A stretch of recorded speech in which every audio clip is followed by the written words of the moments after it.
ನನ್ನ ಗಂಡ ಸಿಗಲಿಲ್ಲ. ಅವಮಾನ ಇಂಡಸ್ಟ್ರಿಯಲ್ಲಿ ಎಲ್ಲೂ ಗೊತ್ತಾಗಲಿಲ್ಲ, ಎಲ್ಲೂ ಗೊತ್ತಾಗಕ್ಕೆ ಬಿಡಲಿಲ್ಲ ನಾನು. ಎಲ್ಲರೂ ಕೇಳೋರು, ನಿಮ್ಮನೆಯವ್ರು ಏನು ಕೆಲಸ ಮಾಡ್ತಾರೆ, ಇಲ್ಲ ಇವಾಗ ಬಂದುಬಿಟ್ಟು ಹೋದ್ರು ಅನ್ನುವೆ. ಆ ನೋವಿದೆಯಲ್ಲ, ಆ ಒಂದೊಂದು ಕ್ಷಣನೂ ಅಷ್ಟು ಅನುಭವಿಸಿದ್ದೀನಿ ನಾನು. ಫ್ಲೈನ್ ಓಡಿಸ್ತಾರೆ, ಹೆಲಿಕಾಪ್ಟರ್ ಓಡಿಸ್ತಾರೆ ಅವ್ರ ಮಕ್ಕಳು. ಇವರು ಕುಂದಾಪುರ ಅಲ್ವಾ ನಿಮ್ಮದು? ಮಂಗಳೂರು. ಹಾಂ, ಅವ್ರು ಒಂಚೂರು ಅಡ್ರೆಸ್ ಕೇಳಿ. ಕುಡ್ಡಾಡು ಓಳು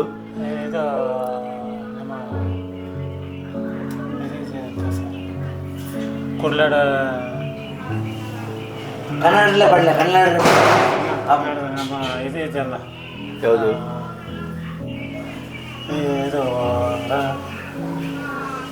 ಈ ಇದು ಒಂದು ಆಸ್ಪತ್ರೆ ಇದೆಯಲ್ಲ, ಎ.ಜೆ. ಶೆಟ್ಟಿ ಆಸ್ಪತ್ರೆ. ಹಾಂ, ಮನೆಯಲ್ಲಿ ಹೇಳಿ ಸರ್, ಮನೆಯಲ್ಲಿ ಅಂತ ಗೊತ್ತಿಲ್ಲ. ಮನೆ ಗೊತ್ತಿಲ್ಲ ಸರ್. ಇವರು ಆರೋಹಳ್ಳಿ ಪೊಲೀಸ್ ಸ್ಟೇಷನಿಂದ ಅಲ್ಲಿಂದ ಕಳಿಸ್ಕೊಟ್ಟಿದ್ದಾರೆ. ಆಕ್ಸಿಡೆಂಟ್ ಆಗಿತ್ತು, ಆಂಬ್ಯುಲೆನ್ಸಲ್ಲಿ ಬಂದಂಥ ಪೇಷಂಟ್. ಆಂಬ್ಯುಲೆನ್ಸ್. ನಿಮ್ಮದು? ಹಾಂ, ಮನೇಲಿ ಯಾರೂ ಇಲ್ವಾ? ಇಲ್ಲಿಗೆ ಯಾಕೆ ಬಂದ್ರಿ ಮತ್ತೆ? ಡೈಲಿ ಬರ್ತಾ ಇದ್ದೀರಾ? ಇವರು ಯಶವಂತಪುರ ಸ್ಟೇಷನು, ಇವರು ಮಾದನಾಯಕನಹಳ್ಳಿ ಸ್ಟೇಷನು, ಇವರು ಯಶವಂತಪುರ, ನೀವು ಕುಂದಾಪುರ. ಇವ್ರ ಮನೆಯವ್ರು ಯಾರೂ ಸಿಗಲಿಲ್ಲ ಸರ್ ನನಗೆ. ಎಲ್ಲಿದ್ದಾರೆ ಅಲ್ಲಿ ಕುಂದಾಪುರದಲ್ಲೇ? ಅಡ್ರೆಸ್ ಹೇಳಿ. ಹೆಮ್ಮಾಡಿ. ಅಲ್ಲೆಲ್ಲಿ ಯಾರ ಮನೆಯವರು? ನೀವು?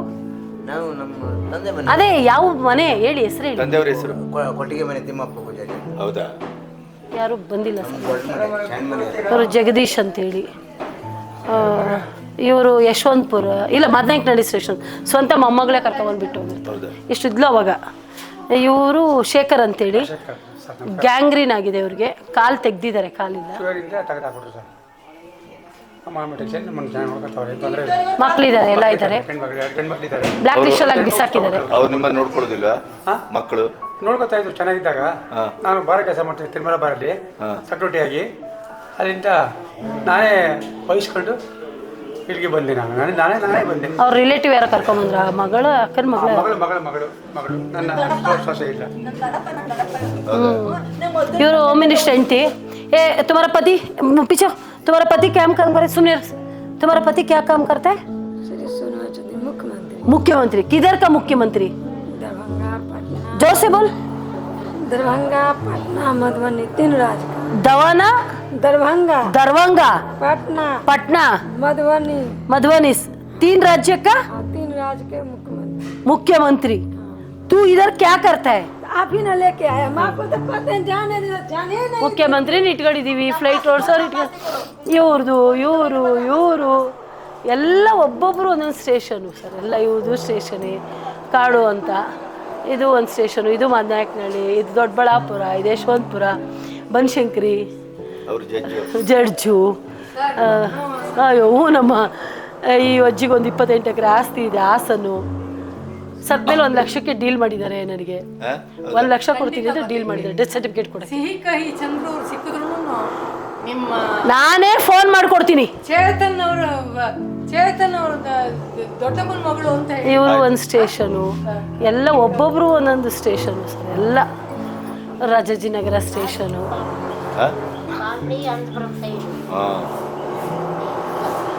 ಇವರು ಮಾದನಾಯಕನಹಳ್ಳಿ ಸ್ಟೇಷನ್, ಯಾವುದೋ ಲಾರಿ ಹತ್ಕೊಂಡು ಬಂದಿರ್ತಾರೆ. ಇವರು ಸೌದತ್ತಿ ಆರಂಸೆಡ್ ಸ್ಟೇಷನು, ಇವರು ರಾಜಾಜಿನಗರ ಸ್ಟೇಷನು. ಯಾವಾಗಲೂ ಮೊಬೈಲ್ ಕೈಯಲ್ಲೇ ಇಟ್ಕೊಂಡಿರ್ತಾಳೆ, 24 ಗಂಟೆ ಕೈಯಲ್ಲಿ ಇಟ್ಕೊಂಡಿರ್ತಾಳೆ. ತಾಯಿ ಇದ್ದಾರೆ, ಇನ್ಯಾರೂ ಇಲ್ಲ. ತಾಯಿ ಎಲ್ಲೋ ಪಾಪ ಇದ್ದಾರೆ. ಯಾವಾಗಲೂ ಫೋನ್ ಕೈಯಲ್ಲಿ ಇಟ್ಕೊಂಡಿರ್ತಾಳೆ 24 ಗಂಟೆ. ನಾನು ಇವತ್ತೇ ಹೋದ್ರೂ ನನಗೆ ಯಾವ ನೋವಲ್ಲೂ ಹೋಗಲ್ಲ, ನಾನು ನೆಮ್ಮದಿಯಾಗಿ ಹೋಗ್ತೀನಿ ಬೇಕಾರೆ.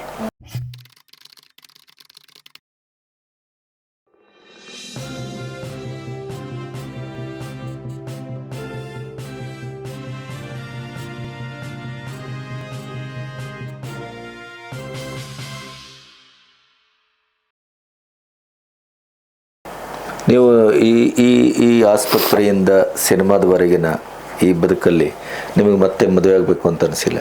ಹಾಗೆ ಯಾವತ್ತೂ ಅನಿಸಿಲ್ಲ ನನಗೆ. ನನಗೆ ಅನ್ನಿಸ್ಲೇ ಇಲ್ಲ. ಫುಟ್ಪಾತಲ್ಲಿ ಬಿದ್ದುಬಿಟ್ಟೆ ನಾನು. ಬದುಕಬೇಕಷ್ಟೇ, ದುಡ್ಡಿರಬೇಕು. ಒಂದು ದುಡ್ಡಿಲ್ಲ ಅಂದರೆ ನಾಯಿಗಿಂತ ಕಡೆ. ಅದೇ ಅವತ್ತು ನಮ್ಗೊಂಚೂರು ಇದ್ದಿದ್ರೆ ನಾನು ಎಲ್ಲೋ ಬದುಕೊಳ್ತಿದ್ದೆ. ಅಟ್ಲೀಸ್ಟ್ ಒಂದು ಸೀರೆ ಉಟ್ಕೊಳ್ತಿದ್ದೆ, ಒಂದು ಅನ್ನ ತಿಂತಿದ್ದೆ ನನ್ನ ದುಡ್ಡಲ್ಲಿ. ನನ್ನ ಹತ್ರ ದುಡ್ಡಿಲ್ಲ, ಯಾರೋ ತಿಂತಾರದನ್ನ ಕಿತ್ಕೊಂಡು ತಿನ್ಬೇಕು ಅನ್ನಿಸ್ತು. ನನ್ನ ಹತ್ರ ದುಡ್ಡಿದ್ರೆ ನಾನು ಹೋಗಿ ಊಟ ಮಾಡ್ತಿದ್ನಲ್ಲ.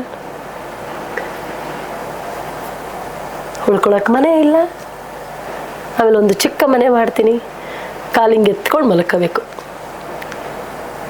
ನಾನು ನನ್ನ ಮಗ. ಕಾಲನ್ನು ಸರಿಯಾಗಿ ನೀಡುವಂಗೂ ಇಲ್ಲ. ಇಲ್ಲ, ಎಲ್ಲಿ ಅದು? ಇಲ್ಲ, ನಾಗಪ್ಪ ಬ್ಲಾಕ್ ಹಿಂಭಾಗನೆ, ಹಾಲ್ಬೇಕ್ ಹಿಂಭಾಗನೆ. ಅಕ್ಕನ ಮನೆ ಆ ಕಡೆ, ಅಣ್ಣನ ಮನೆ. ಅಕ್ಕನ ಮೇಲೆ ಸ್ವಲ್ಪ ದಿವಸ, ಅಣ್ಣನ ಮೇಲೆ ಸ್ವಲ್ಪ ದಿವಸ. ಗಾರ್ಮೆಂಟ್ಸ್ಗೆ ಊಟ ಕೊಟ್ಟು ಕಳಿಸ್ತಾ ಇದ್ದಿದ್ದು ಅಕ್ಕನೇ, ಅಣ್ಣ. ಆಮೇಲೆ ನಮ್ಮ ಭಾವ ಊಟ ತೊಗೊಂಡು ಬರ್ತಿದ್ರು ಮನೆಯಿಂದ. ಅವಾಗ ಯಾವ ಹೋಟ್ಲು ಇಲ್ವಲ್ಲ. ನಾನೊಂದು 10 ರೂಪಾಯಿ ತಂದು ಕೊಟ್ಟರೆ ಮನೇಲಿ ನಡೆಯೋದು, ನನಗೆ ನಡೀತಿತ್ತು. ಅವಾಗ ಬಾಕ್ಸ್ ಕೊಟ್ಟು ಕಳ್ಸೋರು. ಈ ಹಾಸ್ಪಿಟ್ಲಲ್ಲಿ ಇರ್ತಿದ್ದೆ. ನಮ್ಮ ಭಾವ ಇಲ್ಲಿಗೆ ಬಂದರೆ ಅಲ್ಲಿಗೆ ಹೋಗ್ತಿದ್ದೆ. ನಮ್ಮಮ್ಮ ಬರೋರು ಊರಿಂದ. ನಾನು ಕಾಯ್ಕೊಂಡು ಬಾಗ್ಲಲ್ಲಿ ಕೂತಿರೋರು, ಮಾತಾಡ್ಸೋಕ್ಕೆ. ಕೆಲಸ ಮಾಡ್ತಾನೇ ಇರುವೆ. ಅಮ್ಮ ಬರ್ತೀನಿರಮ್ಮ, ಬರ್ತೀನಿ.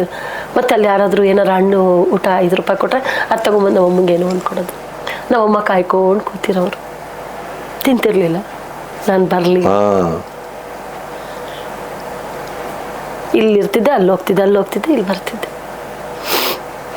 ಅಷ್ಟೆಲ್ಲ ಕಷ್ಟಪಟ್ಟೆ. ಸಿನಿಮಾಗೆ ಬಂದಮೇಲೆ ನನ್ನ ಜೀವನದಲ್ಲಿ ತಿರುಗಿ ನೋಡಲೇ ಇಲ್ಲ.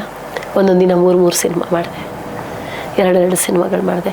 ಯಾವುದೇ ಒಂದು ಸೆಲೆಕ್ಷನ್ಗೆ ಅಂತ ಹೊರಟಾಗ ನನಗೆ ಫಸ್ಟ್ ಫೋನ್ ಪಾತ್ರ ಕೊಡ್ತಿದ್ರು. ಯಾವುದೇ ಹಿಂದಿ ಆರ್ಟಿಸ್ಟ್ ಬರಲಿ, ಇನ್ನೊಬ್ರು ಬರಲಿ, ಆ ಜೊತೆ ಕಾಂಬಿನೇಷನ್ ಕರೆಕ್ಟಾಗಿ 2 ಪರ್ಸೆಂಟ್ ಇದ್ದೀನಿ ಅಂತ ಪಾತ್ರ ಕೊಡ್ತಿದ್ರು. ಅಮ್ಮನ ಅಲ್ಲೂ ಡಾಕ್ಟ್ರ್ ಪಾತ್ರಗಳೇ ಬಂತು. ಅದಾದಮೇಲೆ PC ಕ್ಯಾರೆಕ್ಟ್ರ್ ಬಂತು, ಪೊಲೀಸ್ ಕ್ಯಾರೆಕ್ಟರ್ಗಳು ಬಂತು. ಹೀಗೆ ಹೋಗ್ತಾ ಹೋಗ್ತಾ ಅಕ್ಕ, ಅಮ್ಮ, ಅತ್ತಿಗೆ ಎಲ್ಲ ಪಾತ್ರಕ್ಕೂ ನಿಂತ್ಕೊಂಡೆ. ಸೀರಿಯಲ್ಗಳು, ಹರಗಿಣಿ ಸೀರಿಯಲ್ ನಂಬರ್ 1 ಸೀರಿಯಲ್ಲು, ಅದನ್ನು ನಾನು ತುಂಬ ಹೆಸರು ಕೊಡ್ತು. ಸುವರ್ಣ. ಅದರಲ್ಲಿ ಯಾವ ಪಾತ್ರ ಮಾಡಿದ್ರಿ? ಖುಷಿ ಅಮ್ಮ. ಖುಷಿ ಅಮ್ಮನ ಪಾತ್ರ ತುಂಬ. ಶಂಕರ್ ಅಶ್ವತ್ ಮಗ ನಾನು, ಅವರು ಕಾಂಬಿನೇಷನ್ ತುಂಬ ಒಳ್ಳೆ ಪಾತ್ರ, ತುಂಬ ಒಳ್ಳೆ ಹೆಸರು ಕೊಡ್ತು ನನಗದು. ಸೀರಿಯಲ್ಲಾಗಿ ಮಾಡೋಕ್ಕಾಗ್ತಿರ್ಲಿಲ್ಲ. ನಮ್ಮಮ್ಮ ಎಲ್ಲ ಸೀರಿಯಲ್ಲು ನೋಡೋರು. ಸಿನಿಮಾ ಥಿಯೇಟ್ರ್ ಹೋಗಿ ನಮ್ಮಮ್ಮ ನೋಡ್ತಿರ್ಲಿಲ್ಲ. ನಮ್ಮಮ್ಮಗೋಸ್ಕರ ಯಾವ್ದಾರು ಒಪ್ಕೋಬೇಕು ಅಂದ್ರೆ ಅದೊಂದು ಬಂದಾಗ ಆವಾಗ ಬಂತು. ನಂಗೆ ಸುವರ್ಣ ಒಂಥರ ತಾಯಿ ಮನೆ ಇದ್ದಂಗೆ. ಅದನ್ನು ಪ್ರತಿಯೊಂದು ಸೀರಿಯಲ್ಲು ನಾನು ಸುವರ್ಣ ಮಾಡಿದೆ. ತುಂಬ ಸೀರಿಯಲ್ಲು ಸುವರ್ಣದಲ್ಲೇ ಮಾಡಿದ್ದು ನಾನು. ವರಲಕ್ಷ್ಮಿ ಸ್ಟೋರ್ ಮಾಡಿದೆ, ಮತ್ತೆ ವಸಂತ ಮಾಡಿದೆ, ಇನ್ನೂ ಒಂದಷ್ಟು ಮಾಡಿದೆ. ಎಲ್ಲ ಅದರಲ್ಲೇ ಚೆನ್ನಾಗೆ ನನಗೆ. ಸುಮಾರು ಎಷ್ಟು ಮಾಡಿದ್ರಿ ಸೀರಿಯಲ್ ಇಲ್ಲಿವರೆಗೆ? ಸೀರಿಯಲ್ಲು ಒಂದು 70-80 ಸೀರಿಯಲ್ ಮಾಡಿದ್ದೀನಿ. ಸೀರಿಯಲ್ ಅವಾಗಿಂದನೂ ಒಂದು 600ಕ್ಕೂ ಹೆಚ್ಚು ಸಿನಿಮಾ ಮಾಡಿದ್ರಲ್ಲ? ಸಿನಿಮಾ 600ಕ್ಕೂ ಹೆಚ್ಚೇ ಆಗಿದೆ. ಒಂದಷ್ಟು ಸಿನಿಮಾಗಳು. ನಿಮ್ಗೆ ತೃಪ್ತಿ ಕೊಟ್ಟ, ನೆನಪು ಉಳಿಯುವ ಸಿನಿಮಾ ಪಾತ್ರಗಳು ಯಾವುದು? ಜಾಹೀರಾತು ಮಾಡಿದೆ, ಅದೊಂದು 50 ಮಾಡಿದೆ ಜಾಹೀರಾತುಗಳು. ಗೌರ್ಮೆಂಟದ್ದು ಮಾಡಿದೆ, ನರೇಗಾದ್ ಮಾಡಿದೆ, ಅದು ಇದು ಒಂದು ಯಾವುದು ಬರುತ್ತೆ ಅದನ್ನು ಮಾಡ್ತಾ ಇದ್ದೆ. ತುಂಬ ಖುಷಿ ಕೊಡ್ತು. ಒಂದಿನ ಫ್ಲ್ಯಾಶ್ ಆಗುತ್ತೆ. ಬುಲ್ಬುಲ್, ಕರೋಡ್ಪತಿ, ರಾಜವೌಲಿ 3 ದಿನ ಒಂದೇ ಡೇಟ್. ಯಾಕಂದರೆ ಎಲ್ಲ ಬ್ರೇಕ್ ಆಗಿತ್ತು, ಒಂದೇ ಡೇಟೇ ಅವ್ರದ್ದು. ರಾಜವೌಲಿ ಸಿನಿಮಾ ಮಾಡ್ತಾ ಇದೆ. ಅಲ್ಲಿಂದ ಬಂದು ಕರೋಡ್ಪತಿಯವ್ರು ಕರ್ಕೊಂಡು ಹೋಗ್ತಾರೆ, ಕೋಮಲ್ ಅವ್ರದ್ದು. ಇಲ್ಲ ನಮಗೆ ಬಿಟ್ಕೊಡಿ, ನಮಗೊಂದು ಸಾಂಗ್ ಇದೆ ಅಂಥೇಳಿ ಕರ್ಕೊಂಡು ಹೋಗ್ತಾರೆ ಬಿಡದಿಗೆ. ಅಲ್ಲಿ ಅವ್ರು ಬಿಟ್ಕೊಡೋದೆ, ನಾನು 1 ಗಂಟೆ ಕಳಿಸ್ಬಿಡಿ ಅಂತ ಅಂದಿರ್ತಾರೆ. ಇಲ್ಲಿ ಅವತ್ತೇ ಬುಲ್ಬುಲ್ ಸಿನಿಮಾ, ಅಲ್ಲೂ ಪಾತ್ರ. ಅಲ್ಲಿ ಮಿಸ್ ಆಗಿಬಿಡುತ್ತೆ ಆ ದಿನದ್ದು. ಕೊನೆಗೆ 2ರಿಂದ 3ನೇವ್ರಿಗೆ ಲಾಭ ಅಂತ ಕರೋಡ್ಪತಿಗೆ ಲಾಭ ಆಯಿತು. ಆ ಥರ ಸಿನಿಮಾಗಳು ಮಾಡಿದೆ. ತುಂಬ ಒಳ್ಳೊಳ್ಳೆ ಪಾತ್ರಗಳೇ ಮಾಡಿದೆ. ತಾಯಿ ಪಾತ್ರ ನಾನು, ಸುಧಾ ಬೆಳವಣಿಯವ್ರು ಜಾಸ್ತಿ. ಅವಾಗ ಅವ್ರ ಹೀರೋ ಅಮ್ಮ ಆದರೆ ನಾನು ಹೀರೋಯಿನ್ ಅಮ್ಮ, ನಾನು ಹೀರೋಯಿನ್ ಅಮ್ಮ ಆದರೆ ಅವ್ರು ಹೀರೋ ಅಮ್ಮ. ಬಟ್ ಅಲ್ಲಿ 1,000, 2,000, 3,000. ಹೈಯೆಸ್ಟ್ ಇಲ್ಲಿವರೆಗೆ ಎಷ್ಟು ತಗೊಂಡ್ರಿ? ತೆಲುಗಲ್ಲಿ ತೊಗೊಂಡೆ 25, 30. ತಮ್ಮನ ಜೊತೆ ಕೆಲಸ ಮಾಡಿದೆ, ಕಾಜಲ್ ಅಗರ್ವಾಲ್ ಜೊತೆ ಕೆಲಸ ಮಾಡಿದೆ. ನೀವು ತೆಲುಗು ಬರುತ್ತೆ? ತೆಲುಗು ತುಂಬ ಚೆನ್ನಾಗಿ ಬರುತ್ತೆ. ತುಳು ಸಿನಿಮಾ ಮಾಡಿದೆ, ರಿಕ್ಷಾ ಡ್ರೈವರ್ ಅವಾರ್ಡ್ ಬಂತ ಸಿನಿಮಾಗೆ. ಹಿಂದಿ ಮಾಡಿದೆ, ಮಲಯಾಳಿ ಮಾಡಿದೆ. ಅದೇ ಅವಾಗ ಈಗ ಯಾವ ಫೋನು ಇರಲಿಲ್ಲ ಆಗ. ಯಾವ್ದು ಬರುತ್ತೆ ಅದು ಮಾಡಬಾರ್ದು ಅಷ್ಟೇ. ನಯನತಾರ ಜೊತೆ ಕೆಲಸ ಮಾಡಿದೆ, ಜಾಕಿ ಶ್ರಾಫ್, ಅಣ್ಣ ಬಾಂಡಲ್ ಅವ್ರ ಜೊತೆ ಕೆಲಸ ಮಾಡಿದೆ, ಮುಖೇಶ್ ಶ್ರೀ, ಮರ್ಯಾದೆ ರಾಮಣ್ಣ ಅವ್ರ ಜೊತೆ ಕೆಲಸ ಮಾಡಿದೆ. ಮಂದಿಪ್ರಾಯ ಅಲ್ಲಿ ಸಂದೀಪ್, ಒಳ್ಳೊಳ್ಳೆ ಕಲಾವಿದರ ಜೊತೆನೂ ನಾನು ಕೆಲಸ ಮಾಡಿದೆ. ಬದುಕು ಹೇಗೆ ಸಾಗ್ತಾ ಇತ್ತು? ನಿಮ್ಮ ಕಾಲು ಮಡಚಲಿಕ್ಕಾಗದಿದ್ದ ಮನೆಯಿಂದ ಎಲ್ಲಿವರೆಗೆ, ಎಲ್ಲಿ? ಆಮೇಲೆ ದುಡ್ಡು ಬಂತು, ನೆಮ್ಮದಿ ಬಂತು. ನಾನು ಅಂದ್ಕೊಂಡಿದ್ದು ಸಿಗಲಿಲ್ಲ, ನನ್ನ ಗಂಡ ಸಿಗಲಿಲ್ಲ. ಅವಮಾನ ಇಂಡಸ್ಟ್ರಿಲಿ ಎಲ್ಲೂ ಗೊತ್ತಾಗಲಿಲ್ಲ, ಎಲ್ಲೂ ಗೊತ್ತಾಗಕ್ಕೆ ಬಿಡಲಿಲ್ಲ ನಾನು. ಎಲ್ಲರೂ ಕೇಳೋರು, ನಿಮ್ಮನೆಯವ್ರು ಏನು ಕೆಲಸ ಮಾಡ್ತಾರೆ, ಇಲ್ಲ ಇವಾಗ ಬಂದುಬಿಟ್ಟು ಹೋದ್ರು ಅನ್ನುವೆ. ಆ ನೋವಿದೆಯಲ್ಲ, ಆ ಒಂದೊಂದು ಕ್ಷಣನೂ ಅಷ್ಟು ಅನುಭವಿಸಿದ್ದೀನಿ ನಾನು. ಈಗ ಬಂದಿದ್ರು, ಸುಮ್ಮನೆ ಫೋನ್ ಎತ್ಕೊಂಡು ಹಾಂ ಹೋದ್ರಾ ನೀವು ಮನೆಗೆ, ಸರಿ ಒಂದು ವಾಯ್ಸ್ ಮೆಸೇಜ್ ಕಳ್ಸೋದು ಸುಮ್ಮನೆ ಯಾವುದೋ ಒಂದು ನಂಬರ್ಗೆ ಬ್ಲ್ಯಾಕ್ ಮಾಡ್ಕೊಂಡು ಆ ನಂಬರ್ಗೆ ವಾಯ್ಸ್ ಮೆಸೇಜ್ ಕಳ್ಸೋದು ಪಕ್ಕ ಪಕ್ಕ ಕೂತಾಗ. ಒಂದು ದಿವಸ ನಾನು ಮನೇಲಿಲ್ಲ ಅಂತ ಯಾರಿಗೂ ಹೇಳ್ಕೊಳ್ಳಿಲ್ಲ. ಯಾಕೆಂದರೆ ನನ್ನನ್ನು ಬೇರೆ ರೀತಿ ನೋಡ್ಬೋದೇನೋ. ನನ್ನ ಮಗನಿಗೆ ಅಪ್ಪ ಇಲ್ಲ ಅಂತ ಹೇಳ್ಬೇಕು ಅಂತ ನನಗೆಲ್ಲೂ ಅನ್ನಿಸ್ಲಿಲ್ಲ. ಅವನಿಗೆ ಬೇರೆ ರೀತಿಲಿ ಯಾರೂ ನೋಡಬಾರ್ದು ಅಂತ ಅನಿಸಿತ್ತು ನನಗೆ. ಎಲ್ಲೂ ಹೇಳ್ಕೊಂಡಿಲ್ಲ, ಇಂಡಸ್ಟ್ರಿಲಿ ನಾನು ಯಾವತ್ತೂ ಎಲ್ಲೂ ಹೇಳಿಲ್ಲ ನನ್ನ ಗಂಡ ಇಲ್ಲ ಅಂತ. ಅಕ್ಕಪಕ್ಕ ಊರಲ್ಲಿದ್ದಾರೆ ಅಂತಿದ್ದೆ.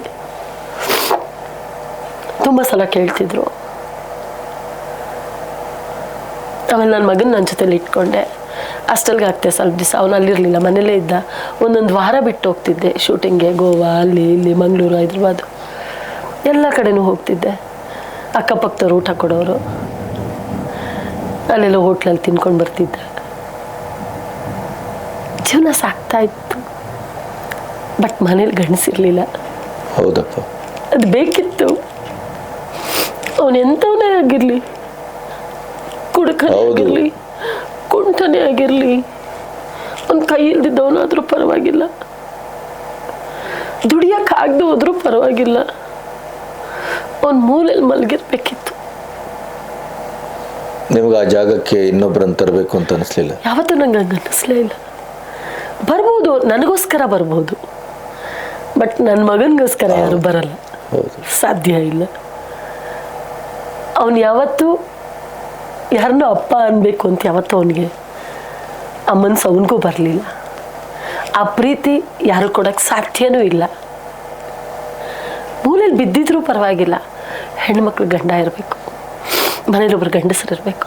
ಆ ಗಂಡಸಿಲ್ಲದೇ ಇದ್ದಂಥ ನಿಮ್ಮ ಬದುಕಿನ ಇಡೀ ಪ್ರಯಾಣದಲ್ಲಿ ಪಟ್ಟ ಈ ಗಂಡಸು ಸಮಾಜದ ಏನಾದರೂ ಆ ಹಿಂಸೆಗಳೇನು ಇತ್ತು? 100 ರೂಪಾಯಿ ಕೊಟ್ಟರೆ ನಾನು ಯಾರ ಹತ್ರ ಸಾಲ ಕೇಳಕ್ಕೆ ಹೋದಾಗ ಕೊಡ್ತೀನಿ. ಏನು ನನಗೇನು, ಆಯ್ತಪ್ಪ ನಿಂಗೆ 100, 200, 300, 500, 1000, 10,000 ಕೊಡ್ತೀನಿ. ಯಾಕೆ ಕೊಡಬೇಕು?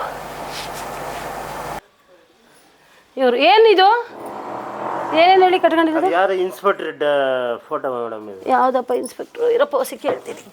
ಯಾವ ಕ್ಯಾಪ್ ಹಾಕೊಂಡಿದಾರ? ಯಾರು? ಅಲ್ಲಿ ಹೇಳಿ ಅವ್ರಿಗೆ ಹೇಳಿ. ಟೊಪ್ಪಿ ಹಾಕೊಂಡಿದಾರ? ಹಾಂ, ಟೊಪ್ಪಿ ಹಾಕೊಂಡವ್ರೆ. ಚೇರ್ ಮೇಲೆ ಕುತ್ಕೊಂಡಿದಾರ? ಚೇರ್ ಮೇಲೆ ಕೂತವ್ರ? ಹಾಂ, ಚೇರ್ ಮೇಲೆ ಕುತ್ಕೊಂಡಿದಾರ. ಅವ್ರನ್ನ ಕ್ಲೀನ್ ಅಳಗ ಜೋಡಿಸಿದ್ದೀನಿ. ಆಮೇಲೆ ಇದೇನಿದು?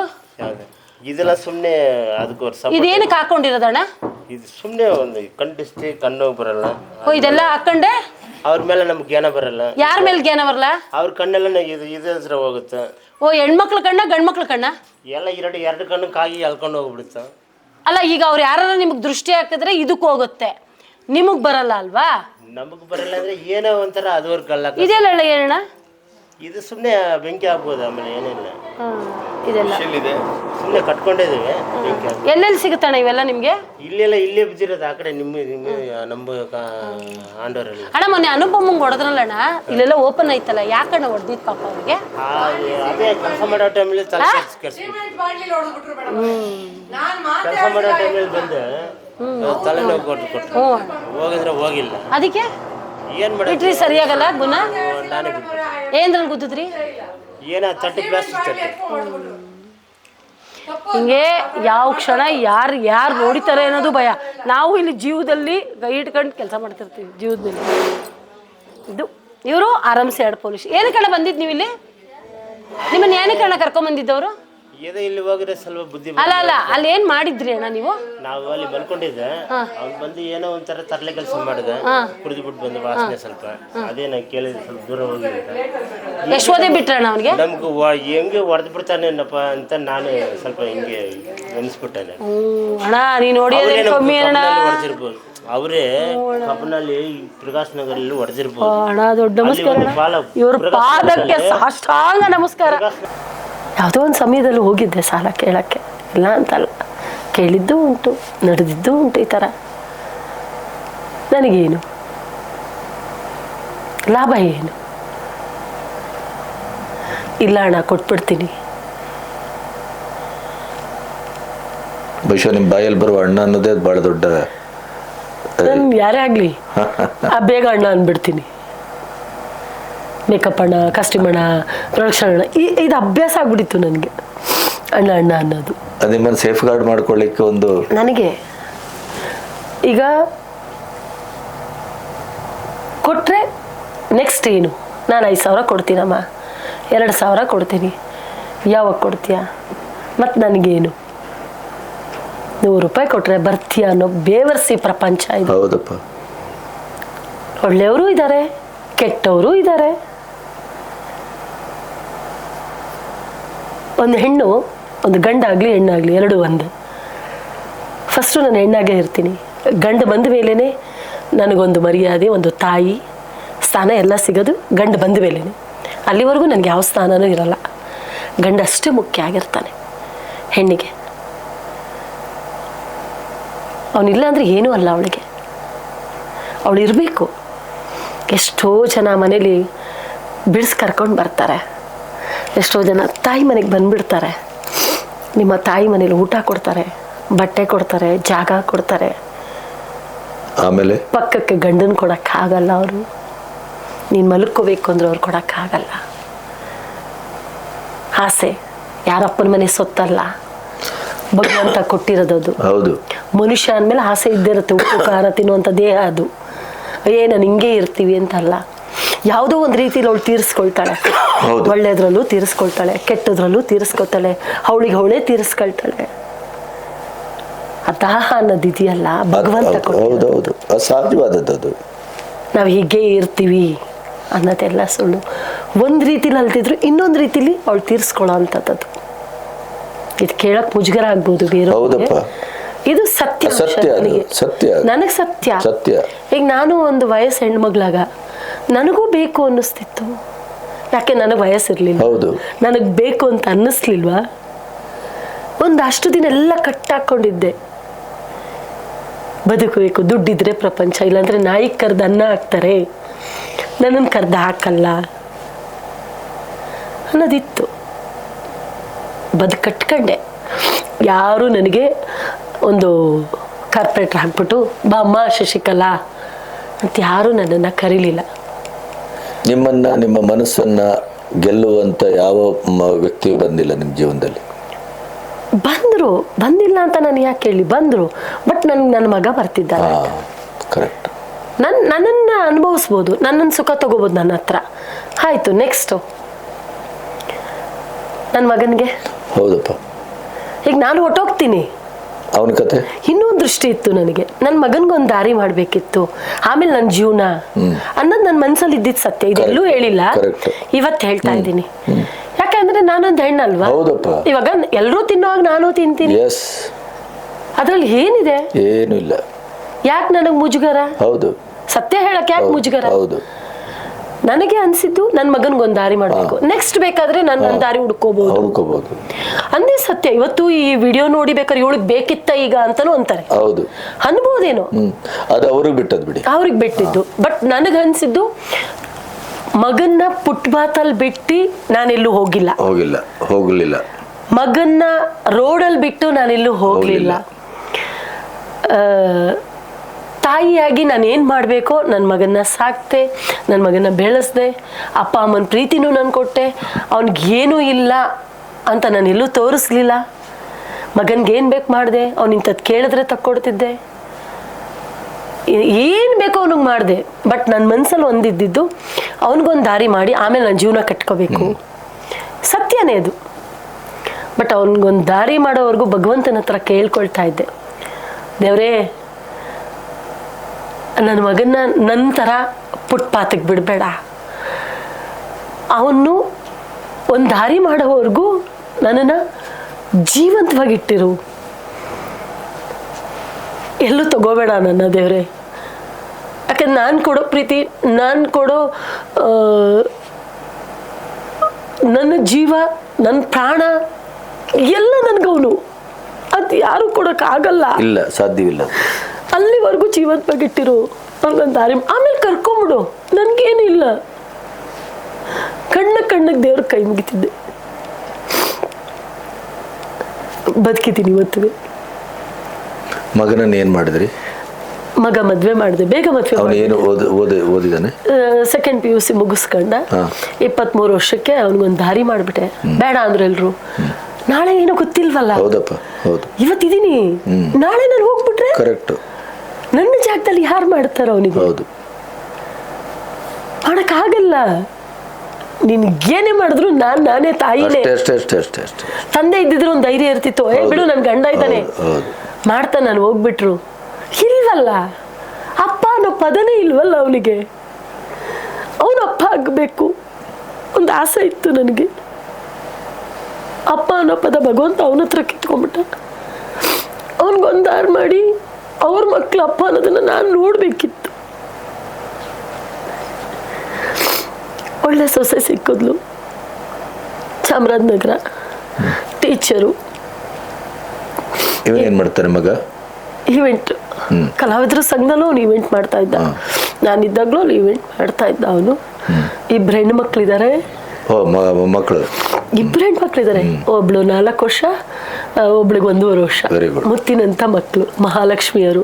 ನನಗೆ ಗಂಡು ಮಕ್ಳಾಗಿಲ್ಲ ಅಂತ ಎಲ್ಲಿ ಯೋಚನೆ ಮಾಡ್ಲಿಲ್ಲ, ನನಗೆಲ್ಲೂ ಅನ್ನಿಸ್ಲಿಲ್ಲ, ಬೇಕಾಗಿಲ್ಲ ಬಿಡಿ. ಅವನಿಗೆ ಅಪ್ಪ ಅಂತ ಕರೀತಾರಲ್ಲ, ಅದು ನಾನು ನೋಡ್ಬೇಕಾಗಿತ್ತು. ಇವತ್ತು ನಾನು ನೋಡ್ದೆ ಇಲ್ಲ. 3 ಜನ ತಾಯಂದಿರಿದ್ದಾರೆ ಅವನಿಗೀಗ. ನನ್ನ ಸೊಸೆ ಬಂದ್ಮೇಲೆ ಭಯನೇ ಹೊಟ್ಟೋಯ್ತು. ನನ್ನ ಜಾಗಕ್ಕೆ ಅವಳು ಬಂದ್ಲು, ನನಗೇನು ಚಿಂತೆ ಇಲ್ಲ. ನಾನು ಇವತ್ತೇ ಹೋದ್ರೂ ನನಗೆ ಯಾವ ನೋವಲ್ಲೂ ಹೋಗಲ್ಲ, ನಾನು ನೆಮ್ಮದಿಯಾಗಿ ಹೋಗ್ತೀನಿ ಬೇಕಾರೆ. ಯಾಕೆ ನನ್ನ ಜವಾಬ್ದಾರಿ ಕಳೀತಲ್ಲ. ಈಗ ನಾನು ಏನೇ ಮಾಡ್ಕೊಂಡ್ರೆ ಯಾರು ಕೇಳೋರಿಲ್ಲ. ನೀವು ಸ್ವತಂತ್ರವಾಗಿ ಬದುಕಬೇಕು ಅಂತ ಅನಿಸ್ತಾ ಇಲ್ವಾ ನಿಮಗೆ? ಅನ್ಸುತ್ತೆ ಈಗ ಅನ್ಸತ್ತೆ. ಈಗ ಅನ್ನಿಸ್ದಾಗ ಯಾವ್ಯಾವ ಥರ ಮಾತು ಬರುತ್ತೆ ಹೇಳಿ. ಈ ವಯಸ್ಸಿಗೆ ಇವಳಿಗೆ ಬೇಕಾ? ಅಯ್ಯೋ ಅಲ್ಲ, ಈ ವಯಸ್ಸಿಗೆ ಇವಳಿಗೆ ಬೇಕಾ? ಮಗನಿಗೆ ಮದುವೆ ಮಾಡೋ ವಯಸ್ಸಲ್ಲಿ ಇವಳಿಗೆ ಬೇಕಾ? ಬಟ್ ಇದಕ್ಕೊಂದು ಉದಾಹರಣೆ ಕೊಡ್ತೀನಿ. ಅವಳ ಮನಸ್ಸಲ್ಲಿ ಒಂದು ಆಸೆ, ಆಕಾಂಕ್ಷ ಇದೆ, ಅವಳಿಗೂ ಒಬ್ರು ಬೇಕು. ಇದನ್ನ ಯಾರು ತಿಳ್ಕೊಳಲ್ಲ, ಅವ್ರಿಗೆ ಅನ್ಸಲ್ಲ. ಅದನ್ನ ಕೆಟ್ಟದ್ ಮಾತ್ರ ಬೇಗ ಕೇಳ್ತಾರೆ, ಅಷ್ಟೇ ಕಮೆಂಟ್ ಮಾಡೋದಕ್ಕೆ ಮಾತ್ರ ಅಷ್ಟೇ. ಬಟ್ ಅವಳಿಗೊಂದು ಜೀವನ ಬೇಕು, ಒಂದು ಬೇಕು. ಹೌದು, ಅವಳಿಗೊಂದು ಬದುಕಬೇಕು. ಹೌದು. ಇಲ್ಲಿಯವರೆಗೆ ಎಲ್ಲವನ್ನ ಕಟ್ಟಿಡಿದು ಬದುಕಿದಾಳೆ ಅನ್ನುವಂತ ಯಾವ ಒಂದು ಅದು ಬರಲ್ಲ, ಯಾವುದು ಬರಲ್ಲ. ಅಲ್ಲಿ ಕೆಟ್ಟವಳಾಗ್ಬಿಡ್ತೀನಿ ಆಗ. ಹಾಗೆ ಎಲ್ಲರ ದೃಷ್ಟಿಲೂ ಕೆಟ್ಟವ್ರಾಗ್ತೀವಿ, ಹೊರಗಡೆದಲ್ಲ, ಮನೆಯವ್ರಿಗೂ ಕೆಟ್ಟವ್ರಾಗ್ಬಿಡ್ತೀವಿ ನಾವು ಆವಾಗ. ಹೌದೌದು, ಆ ಕೆಟ್ಟವ್ರೇ ನಾವು ಅವಾಗ. ನಾನು 18 ವರ್ಷ ನನ್ನ ಗಂಡನ್ನ ದೇವ್ರ ಮನೆ ಇಟ್ಟು ಪೂಜೆ ಮಾಡಿದ್ದೀನಿ, ಇವತ್ತಿಗೂ ಮಾಡ್ತಾ ಇದ್ದೀನಿ. ಯಾವತ್ತೂ ಆ ಫೋಟೋ ನಾನು ಹೊರಗಡೆ ತೆಗ್ದೇ ಇಲ್ಲ. ಚಿಕ್ಕಮಂಗ್ಳೂರಲ್ಲಿ ಆ ಫೋಟೋ ಮಾಡಿಸಿದ್ದವಾಗ ಅದೊಂದೇ ಫೋಟೋ ಇದ್ದಿದ್ದು ನಮ್ಗೆ. ಅವಾಗ ಯಾವುದು ಇರಲಿಲ್ಲ ಫೋಟೋಸ್ಗಳು ನಮ್ಗೆ. ಅವಾಗ ಫೋಟೋನೇ ತಂದಿರಲಿಲ್ಲ ನನ್ನ ಮದುವೆದು, ದುಡ್ಡು ಇಲ್ಲ ಆಗ. ನೋಡಿ, ಈಗ ತಗೋತೀನಿ ಅಂದ್ರೆ ಎಲ್ಲಿದೆ ಅಂತ ಗೊತ್ತಿಲ್ಲ, ಸಿಗಲ್ಲ. ಆ ಫೋಟೋ ಇವತ್ತು ದೇವ್ರ ಮನೇಲಿದೆ. ಪ್ರತಿದಿನ ಪ್ರತಿ ಕ್ಷಣ ದೀಪ ಹಚ್ಚೆ ನಾನು ಹೊರಗಡೆ ಬರ್ತೀನಿ. ಯಾವತ್ತೂ ನನ್ನ ಜೊತೆಲಿದ್ದಾರೆ ಅಂತ ನಾನು ನಂಬ್ಕೊಂಡು ಬದುಕ್ತಾರೆ. ಮಗನಿಗೆ ನಿಮ್ಮ ಹೋರಾಟದ ಜೀವನ ಎಲ್ಲ ಗೊತ್ತಾ? ಎಲ್ಲ ಗೊತ್ತು. ಅದರ ಬಗ್ಗೆ ಅವನಿಗೆ ಒಂದು ಇದಿದೆ, ಕಾಳಜಿ, ಅಮ್ಮ ಅನ್ನುವ. ಯಾವುದೇ ಒಂದು ಸಿನಿಮಾ, ಒಂದು ಪಾತ್ರ ಈ ಥರ ಬಂದಿದೆ ರವಿ, ಮಾಡ್ಲಾ ಅಂದರೆ ನಿನಗೆ ಸರಿ ಅನ್ಸಿದ್ರೆ ಮಾಡಮ್ಮ, ಇಲ್ಲ ಅಂದರೆ ಮಾಡಬೇಡ. ಮತ್ತೆಲ್ಲರ ಗಾಡಿಯಲ್ಲಿ ಕರ್ಕೊಂಡು ಹೋಗ್ಬೇಕಾದ್ರೆ ಕರೆಕ್ಟಾಗಿ ಕರ್ಕೊಂಡೋಗಿ ಅಲ್ಲಿಗೆ ನಿಲ್ಲಿಸ್ತಾನೆ. ಅಲ್ಲೆಲ್ಲೂ ನಡ್ಕೊಂಡು ಹೋಗ್ಬಾರ್ದು. ಯಾಕೆ ನೀನು ಕಷ್ಟಪಟ್ಟಿಲ್ವಾ? ನಿಂದೇ ಒಂದು ಜಾಗ ಇದೆ, ನೀನು ಯಾಕೆ ಅದನ್ನು ಕಡಿಮೆ ಮಾಡ್ಕೋತೀಯಾ? ಸುಮ್ಮನೆ ಅಲ್ಲ, ನೀನು ಹಿಂದೆ ತುಂಬ ಶ್ರಮ ಇದೆ, ಒಂದು ಮಟ್ಟಕ್ಕೆ ಬಂದಿದ್ಯಾ. ನಾನು ಇವತ್ತು ನೆಲದಲ್ಲಿ ಕುತ್ಕೊಳ್ಳೋಕೆ ಇಷ್ಟಪಡ್ತೀನಿ, ಹಿಂದಿನ ಮರಿಯಲ್ಲ. ಹೌದು, ಆ ನೆಲದಲ್ಲಿ ಕುತ್ಕೊಂಡ್ರೆ ಅಲ್ಲಿ ಮರ್ಯಾದೆ ಇರಲ್ಲ. ಕರೆಕ್ಟ್.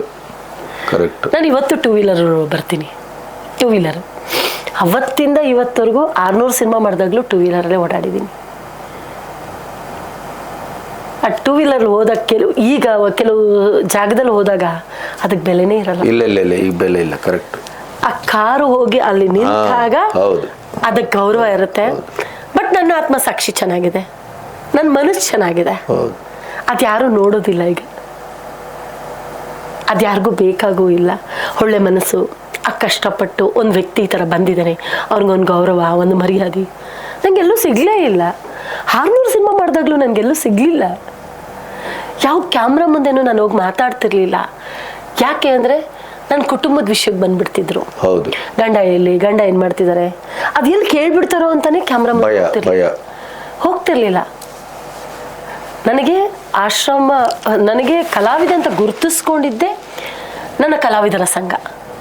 ಅಂಬರೀಷ್ ಅಣ್ಣ ಕೊಟ್ಟಿರೋ ಭಿಕ್ಷೆ ಅಂತ ಹೇಳ್ತೀನಿ. ನಾನು ರಾಜರೋತ್ಸವಾಗಿ ಹೇಳ್ತೀನಿ, ಕಲಾವಿದರ ಸಂಘದಿಂದನೇ ನಾನೊಬ್ಳು ಕಲಾವಿದೆ ಅಂತ ಗುರುತಿಸ್ಕೊಂಡೆ. 4 ಜನಕ್ಕೆ ಪರಿಚಯ ಆದೆ. ಅಣ್ಣನ ಜೊತೆ ಒಂದಷ್ಟು ದಿನ ಅಲ್ಲಿ ಕೆಲಸ ಮಾಡ್ತಿದ್ದೆ, ಬಿಲ್ಡಿಂಗಲ್ಲಿ ಆಗು ಹೋಗುಗಳನ್ನ ನೋಡ್ತಿದ್ದೆ, ಮಾಡ್ತಿದ್ದೆ. ಇಂಡಸ್ಟ್ರಿಯಲ್ಲಿ ಯಾಕೆ ನಾನು ಇಂಡಸ್ಟ್ರಿಯಲ್ಲಿ ಯಾರೇ ಸತ್ರು ಫಸ್ಟ್ ಇರ್ತೀನಿ ಅಂದರೆ ಅದಕ್ಕೊಂದು ಕಾರಣ ಇದೆ. ಯಾಕೆಂದರೆ ಇಂಡಸ್ಟ್ರಿ ನನಗೆ ಊಟ ಕೊಟ್ಟಿದೆ, ಬಟ್ಟೆ ಕೊಟ್ಟಿದೆ, ಜೀವನ ಕೊಟ್ಟಿದೆ, ಎಲ್ಲ ಕೊಟ್ಟಿದೆ. ಹಳುಬ್ರಿದ್ರಲ್ಲ ಅವರೆಲ್ಲ ಉಳಿಸಿ ಬಂದಿರೋರು ಈ ಇಂಡಸ್ಟ್ರಿ. ಇವತ್ತು ನಾವು ಊಟ ಮಾಡ್ತಾ ಇದ್ದೀವಿ ಅಂದರೆ ಅವ್ರು ಕೊಟ್ಟಿರೋ ಭಿಕ್ಷೆ ನಮಗೆ. ಹಳುಬ್ರು ಅವರೇ ಅದನ್ನು ಹುಟ್ಟಾಕ್ಲಿಲ್ಲ ಅಂದರೆ ನನ್ನ ಜೀವನ ಎಲ್ಲಿ ಕಟ್ಕೋತಿದ್ದೆ, ಆಗ್ತಿರ್ಲಿಲ್ಲ. ನಾನು ಅದಕ್ಕೆ ಯಾರೇ ಹಳುಬ್ರು ಹೋದ್ರೂ ಫಸ್ಟ್ ಆ ಜಾಗಕ್ಕೆ ಹೋಗ್ತೀನಿ. ಮನುಷ್ಯ ಸುಖದಲ್ಲಿ ಬೇಕಾಗಿಲ್ಲ, ಸುಖದಲ್ಲಿ ಯಾರು ಬೇಕಾದ್ರೂ ಹೋಗ್ತಾರೆ, ಹೆಂಗ್ ಬೇಕಾದ್ರೂ ಹೋಗಿ ಜೀವನ ಮಾಡ್ಬೋದು. ಬಟ್ ಆ ಸಾವಿನ ಮನೆಗೆ ಹೋಗಬೇಕು. ಸಾವಿನ ಮನೆಗೆ ಹೋಗಿ ನನಗೆ ಯಾರೇನು ಟೂ ವೀಲರ್ಗೆ ಪೆಟ್ರೋಲ್ ಹಾಕ್ಸಲ್ಲ, ಸತ್ತಾಗ ಯಾರು ಏನು ನನಗೆ ಕೊಡೋದಿಲ್ಲ. ಬಟ್ ನನ್ನ ಮನಸ್ಫೂರ್ತಿಯಾಗಿ ಆ ಜಾಗಕ್ಕೆ ಹೋಗಿ ನನ್ನ ಕೈಲಿ ಏನಾಗುತ್ತೋ ಅದನ್ನು ಮಾಡಿ ಬರ್ತೀನಿ. ಅವ್ರಿಗಂಗಂತೀನಿ, ನೀವೆಲ್ಲ ಅವಾಗ ಕಷ್ಟಪಟ್ಟು ಉಳಿಸಿದ್ದೀರಲ್ವ ಇಂಡಸ್ಟ್ರಿ, ಬಿಡಿ ನಾನು ಊಟ ಮಾಡಿ ಬದುಕಿದ್ದೀನಿ. ಆ ಜಾಗದಲ್ಲಿ ಹೇಳ್ಬಿಟ್ಟು ಬರ್ತೀನಿ ನಾನು. ಗಟ್ಟಿಮಿಲ್ಲ ಸೀರಿಯಲು ಆ ಅಮ್ಮ ಸತ್ತಾಗ ಒಬ್ಬರೂ ಇರಲಿಲ್ಲ ಕಲಾವಿದರು, ಯಾರೂ ಇರಲಿಲ್ಲ, ನಾನು ಒಬ್ಬಳೇ ಕಲಾವಿದೆ ಅಂತ. ಏನಾಗ್ಬಿಡುತ್ತೆ ಅಂದರೆ ನಾವು ಒಂದಷ್ಟು ಕಲಾವಿದರುಗಳು ನಮಗೆ ಜೀವನನೇ ಇದಾಗಿರುತ್ತೆ. ಚಿತ್ರರಂಗ ದಿನ ಬೆಳಗಿಂದ ರಾತ್ರಿವರೆಗೂ ಇದರಲ್ಲೇ ಮುಳುಗೋಗಿರ್ತೀವಿ, ಕುಟುಂಬದ ಜೊತೆ ಕಡಿಮೆ ಇರ್ತೀವಿ. ಆ ಮನುಷ್ಯ ಸತ್ತಾಗ ಒಬ್ಬರು ಬಂದಿಲ್ಲ ಅಂದಾಗ ಆತ್ಮಕ್ಕೂ ಬೇಜಾರಾಗುತ್ತೆ. ಹೌದಪ್ಪ, ಹೌದು.